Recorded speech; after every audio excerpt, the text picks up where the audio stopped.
रावण ने तपस्या की, शिव की आराधना की, शिव की प्रार्थना की, भगवान को प्रसन्न किया, भगवान से दुश्मनी ली, लेकिन तब भी ब्राह्मण का एक जो मुख्य कर्म होता है वह रावण ने नहीं किया था। जब माता जनकनंदिनी सीता विवाह करके अवधपुरी आती हैं तो माता जानकी ने 9 दिन तक अवध का पानी नहीं पिया, ना अन्न का दाना खाया।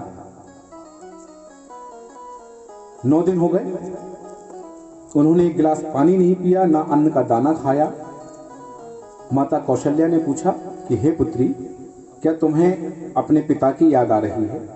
क्या तुम्हें अपने मायके की बहुत ज्यादा याद आ रही है? अपनी सखियों की याद आ रही है? तुम उनके विरह में हो कि आज 9 दिन हो गए हैं, तुमने ना तो एक बूंद पानी पिया है और ना एक अन्न का दाना खाया है।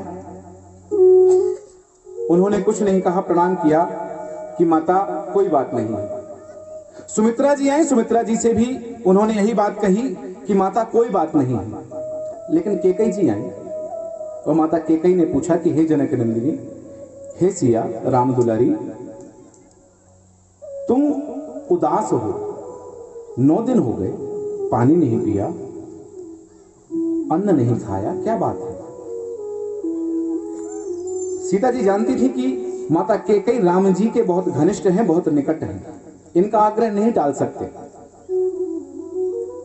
तब उन्होंने कहा कि मेरे पिता से मैंने सीखा है कि जिस घर में भांजे की हत्या हो जाती है उस घर का पानी नहीं पिया जाता। सीता जी ने यह बात कह दी। पूरे राजमहल में बात थी कि बड़ी बहू पानी नहीं पी रही है। जैसे तैसे यह बात दशरथ जी के कानों तक पहुंची। दशरथ जी ने कहा कि क्या बात है, भांजे की हत्या हो जाती है तो पानी नहीं पिया जाता है?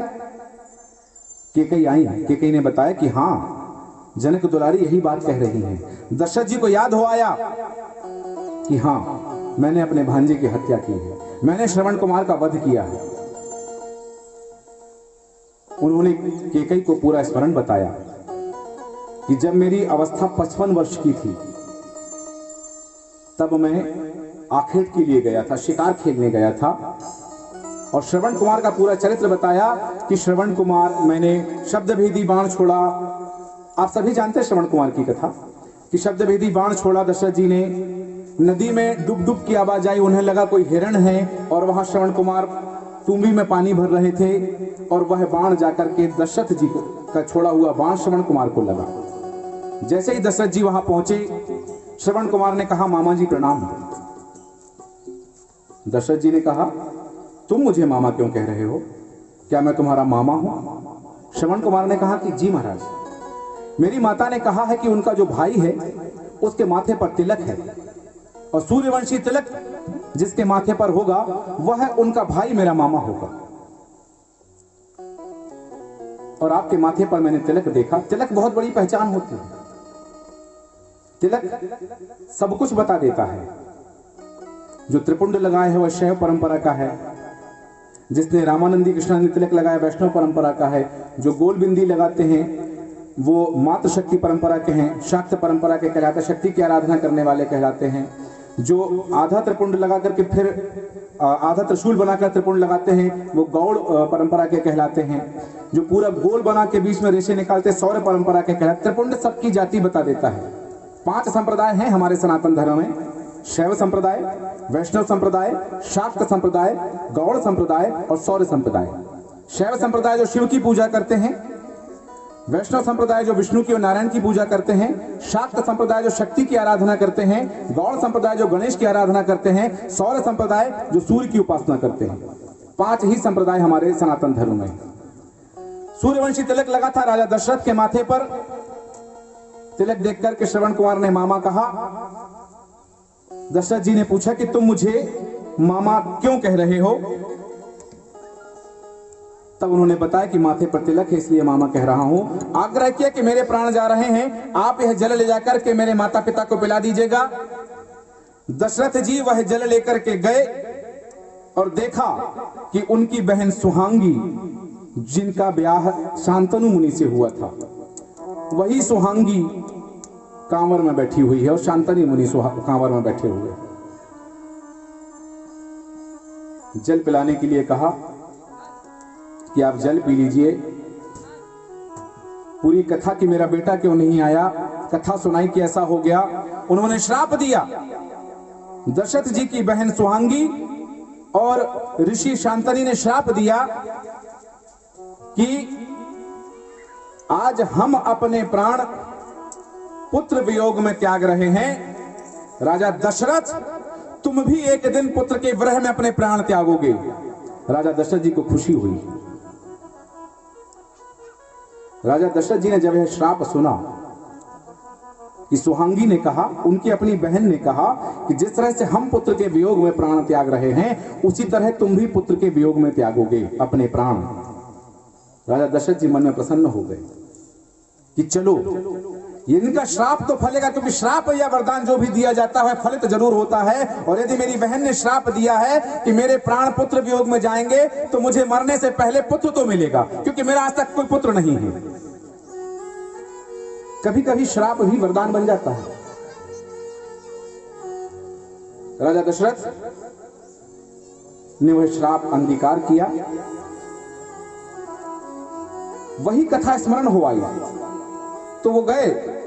उन्होंने पुत्र वधू को बुलाया नहीं अपने महल में, दशरथ जी खुद जाते हैं और अपनी बड़ी पुत्र वधू जानकी जी से मिलते हैं और कहते हैं कि हाँ बेटी, तुम सच कह रही हो कि मैंने अपने भांजे की हत्या की है, उसका वध किया है।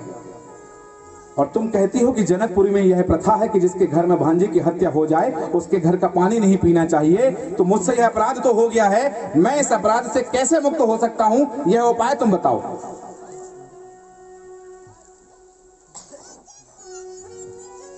जानकी जी ने कहा कि हमारे पिताजी कहते हैं, महाराज जनक कहते हैं कि जो भी समस्या है उसका समाधान जरूर होता है, और इसका समाधान मेरे पिताजी को अवश्य पता होगा। राजा जनक जी को पाती लिखी गई दशरथ जी के द्वारा। वहां से उत्तर आता है कि आप ब्राह्मण भोजन करवाइए, 1000 ब्राह्मणों को बुलवाइए और 1000 ब्राह्मणों को भोजन करा के दक्षिणा दीजिएगा, उनसे प्रणाम कीजिएगा, आशीर्वाद लीजिएगा, तो भांजे की हत्या का दोष आपसे मिट जाएगा। लेकिन एक शर्त है कि ब्राह्मण वह होना चाहिए जिस ब्राह्मण ने कभी किसी के घर का पानी ना पिया हो, किसी के घर जाके अपना मुंह जूठा ना किया हो और कभी किसी को आशीर्वाद ना दिया हो।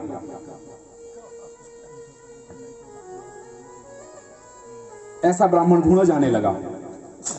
राजा जनक ने कहा था ऐसे 1000 ब्राह्मण को भोजन करवाओ। ऐसा कोई ब्राह्मण नहीं मिला, क्योंकि ब्राह्मण को तो जिसको आप अपने घर में निमंत्रण दोगे भोजन करने आ जाएगा। आप ब्राह्मण से प्रणाम करोगे, ब्राह्मण आपको आशीर्वाद देगा। उसी समय वशिष्ठ जी से पूछा गया कि यह उपाय आया है और ढूंढा जा रहा है, ऐसा कोई ब्राह्मण। तो वशिष्ठ जी ने कहा कि यदि ऐसा कोई ब्राह्मण एक भी मिल जाए तो वो 1000 के बराबर होगा। आवश्यकता नहीं कि 1000 ब्राह्मण ऐसे मिले। यदि ऐसा कोई एक ब्राह्मण भी मिल जाए जिसने कभी किसी के घर पानी ना पिया हो, किसी के घर भोजन ना किया हो, किसी से दक्षिणा ना ली हो, किसी को आशीर्वाद ना दिया हो, ऐसा एक ब्राह्मण मिल जाए तो वह ब्राह्मण 1000 ब्राह्मण के बराबर होगा। तो बोले ऐसा कौन ब्राह्मण मिलेगा? पूरा राज्य ढूंढ लिया, दूसरे देश ढूंढ लिए, कहीं ऐसा कोई ब्राह्मण नहीं मिला। विश्वामित्र जी ने कहा कि ऐसा केवल एक ही ब्राह्मण है, और वह है लंका का राजा रावण, जिसने कभी किसी को आशीर्वाद नहीं दिया। उसकी बहन शूर्पणखा का विवाह हुआ तो उसे भी सौभाग्यवती रहो का आशीर्वाद नहीं दिया। अपनी बहन के पति विद्युत जिह्वा का खुद वध कर डाला। अपने भांजे तिमिलंग को मारने के लिए चल पड़ा। अपनी बहन को सौभाग्यवती रहो का आशीर्वाद नहीं दे सका। ऐसा ब्राह्मण वह है लंका का राजा रावण।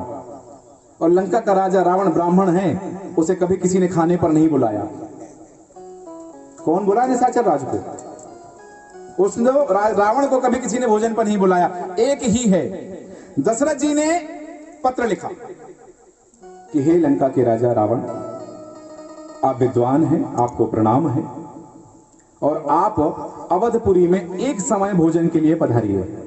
एक समय, दोनों टाइम का भोजन नहीं करा पाएंगे, एक ही समय भोजन के लिए पधारिए महाराज। आपको पत्र गया लंका, दूत ने पत्र मंदोदरी के हाथ में दे दिया। मंदोदरी ने पत्र पढ़ा, प्रसन्नता हुई कि मेरे पति को लोग आज भी ब्राह्मण मानते हैं, सिर्फ राक्षस नहीं मानते। मंदोदरी को प्रसन्नता हुई। मंदोदरी रावण के पास गई, कहा कि महाराज आप सब कुछ करते हैं, तो लोग जीत लिए, आपने सब कुछ कर लिया, लेकिन ब्राह्मण का कर्म आपने नहीं किया। बोले मैं रोज पूजन करता हूं, कैलाश अपने हाथों पर उठाया है, भगवान शिव को 10 बार शीश काट के चढ़ाया है, और कौन सा ब्राह्मण कर्म करूं मैं? बोले नहीं महाराज, ब्राह्मण का एक कर्म होता है दक्षिणा लेना, किसी के यहां भोजन करने जाना। बोले मंदोदरी मुझे कौन बुलाएगा? बोले यदि कोई बुलाए तो? बोले कोई बुलाए तो चला जाऊंगा। बोले सोच लो महाराज। बोले हां कोई बुलाए तो चला जाऊंगा। मंदोदरी ने पत्र दिखाया कि अवध से यह पत्र आया है। रावण ने पत्र पढ़ा, सोने का मुकुट नीचे उतारा, क्योंकि राम के यहां जाना है, भगवान के यहां जाना है, अभिमान लेकर नहीं जाना है, गर्व लेकर नहीं जाना है भगवान के यहां। रावण ने सोने का मुकुट उतारा। हम भी जब जाते हैं भगवान के मंदिर में, बहुत सारे भक्त होते हैं कि अपना सब कुछ दिखाते हुए, जितना वैभव है, जितना ऐश्वर्य है, कि उनकी गाड़ी भी भगवान के मंदिर के दरवाजे तक जानी चाहिए। अगर बाहर रोक दी तो दिक्कत हो जाती है, फिर वो पुलिस वालों को डांट देते हैं, तू जानता नहीं मैं कौन हूं, मेरी गाड़ी अंदर तक जाएगी। जबकि त्रिलोक को जीतने वाला रावण भी अपना गर्व उतार के भगवान के मंदिर तक जाता है। तो हम भी जब भगवान के मंदिर जाएं तो अपना गर्व, अपना अहंकार नीचे रख कर जाएं, उसे घर में ही छोड़ दें। रावण अवधपुरी पहुंचा। राजा दशरथ ने स्वागत किया, सत्कार किया। ब्राह्मण बन के आया है रावण आज, और राजा दशरथ रावण के पैर धुला रहे हैं। राम जी ऊपर से देख रहे हैं कि मेरे पिताजी रावण के पैर धुला रहे हैं, एक दिन मैं भी धुलाऊंगा। ये संस्कार होते हैं कि बच्चे जो देखते हैं वही सीखते हैं। पिताजी पैर धुला रहे हैं तो राम जी ने सोच लिया कि एक दिन मैं भी रावण के पैर धुलाऊंगा, और धोए थे। जब रामेश्वरम की स्थापना की थी तब पंडित जी के रूप में रावण को बुलाया था, चरण पखारे थे। बच्चे वही सीखते हैं जो देखते हैं, तो हमें वही करना है जो बच्चों को सिखाना है। माता पिता ने बच्चे से कहा, शाम को गुरुजी आएंगे प्रणाम करना, याद से शाम को गुरुजी घर आएंगे प्रणाम करना। शाम को गुरुजी पधारे, बच्चे से कहा गुरुजी आए हैं प्रणाम करो, बोले नहीं करना। बोले नहीं गुरुजी आए हैं प्रणाम करो, बोले नहीं करना। माता ने कहा प्रणाम करो, बोले नहीं करना। दोनों मिलकर उसे पीटने लगे, बच्चे को मारने लगे। गुरुजी ने पूछा क्या हुआ, किस बात पे मार रहे हैं बच्चे को? बोले गुरुजी आपको प्रणाम नहीं कर रहा है। बोले वो नहीं कर रहा, आप तो करो कम से कम। अरे वो तो बच्चा है, आप तो बड़े हो। उन्हें याद आया, उन्होंने गुरुजी को प्रणाम किया। बच्चा साष्टांग लेट गया गुरुजी के चरणों में। जो देखेगा वो करेगा बच्चा, आपने नहीं किया, आपका बच्चा कैसे कर लेगा? दशरथ जी चरण धुला रहे हैं रावण के। राम ने देखा और कहा कि एक दिन मैं भी चरण धुलाऊंगा, और धोए थे। चरण धुलाए, भोजन कराए। लंका के राजा रावण ने भोजन किया। दक्षिणा की बात आई।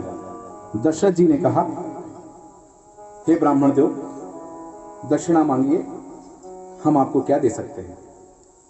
रावण ने कहा जिसने भोजन पर आमंत्रित किया, जिसने भोजन बनाया और जिसने भोजन कराया, दक्षिणा मैं उसी के हाथ से लूंगा। बोले जो आज्ञा महाराज। सीता जी को बुलाया गया। सीता जी जैसे ही सामने आई, स्मरण हुआ उन्हें कि यही रावण जनकपुरी में आके एक बार उत्पात मचा चुका है। थोड़ा सा मन में भय कि क्या मांग ले ब्राह्मण देव। उन्होंने कहा कि हे ब्रह्मदेव, आप दक्षिणा मांगिए। आप दक्षिणा मांगेंगे, हम आपको दक्षिणा देकर कृतार्थ होंगे, तो हमारा कुल भांजे की हत्या से मुक्त हो जाएगा। हमारे ससुर, हमारे पिता समान ससुर जी दशरथ जी को जो दोष लगा है वह दोष मुक्त हो जाएगा। रावण ने मन में विचार किया, और जब रावण यहां मन में विचार कर रहा है, उसी समय मंदोदरी माता सरस्वती से प्रार्थना कर रही है कि आज बहुत अच्छा मौका है माता, मेरे पिता की जिह्वा पर विराजमान हो जाना, और मेरे पिता ने जो कुछ सिखाया है वह उचित है, किंतु आज मेरे पति जब दक्षिणा मांगे तो क्या मांगना है यह आप निश्चित कर लेना। माता सरस्वती से मंदोदरी प्रार्थना कर रही हैं। ब्रह्मदेव की कृपा हुई, माता सरस्वती की कृपा हुई, और रावण ने माता सीता से कहा कि पुत्री मैं मुक्ति मांगता हूं। रावण ने सीता जी से कहा कि दक्षिणा में, हे पुत्री मैं मुक्ति चाहता हूं। मुक्ति और मोक्ष में अंतर होते हैं। शिव पुराण की कथा आएगी आगे कि मुक्ति और मोक्ष क्या होता है, मुक्ति किसे मिलती है और मोक्ष किसे मिलता है। रावण ने मुक्ति मांगी। सीता जी ने कहा, मन में विचार किया कि मुक्ति देने का अधिकार मेरा नहीं है, मुक्ति देंगे भगवान श्री राम। वह राजा राम जी के पास जाती हैं। राजा राम जी से उन्होंने कहा कि हे प्रभु, रावण मुक्ति मांग रहा है। तो बोले हाँ हाँ दीजिए, ब्राह्मण ने दक्षिणा मांगी है, दीजिए। हमारे घर से, हमारे दरवाजे पर, हमारे महल में कोई ब्राह्मण कुछ मांग रहा है, खाली हाथ नहीं जा सकता। सीता जी ने कहा कि रावण को मुक्ति देने से पहले उसके अंदर भक्ति भरनी होगी, उसे भक्ति प्रदान करनी होगी। बोले हाँ भक्ति भी दीजिए। सीता जी का एक नाम भक्ति ही है, जिसकी खोज में हनुमान जी लंका गए थे। भक्ति की खोज में हनुमान जी लंका गए थे। बोले प्रभु मेरा नाम भक्ति है, तो भक्ति को लंका भेजना होगा। जब भक्ति लंका में रहेगी तब रावण को मुक्ति मिलेगी। तो राम जी ने कहा कि यदि मेरे दरवाजे पर आकर ब्राह्मण ने मुक्ति मांगी है और उसे मुक्ति प्रदान करने के लिए मुझे अपनी सीता को लंका भेजना पड़ेगा तो मैं भेजूंगा। रावण को वरदान दे दिया सीता जी ने कि तुम्हें मुक्ति प्राप्त हो जाएगी। यह कथा कहती है।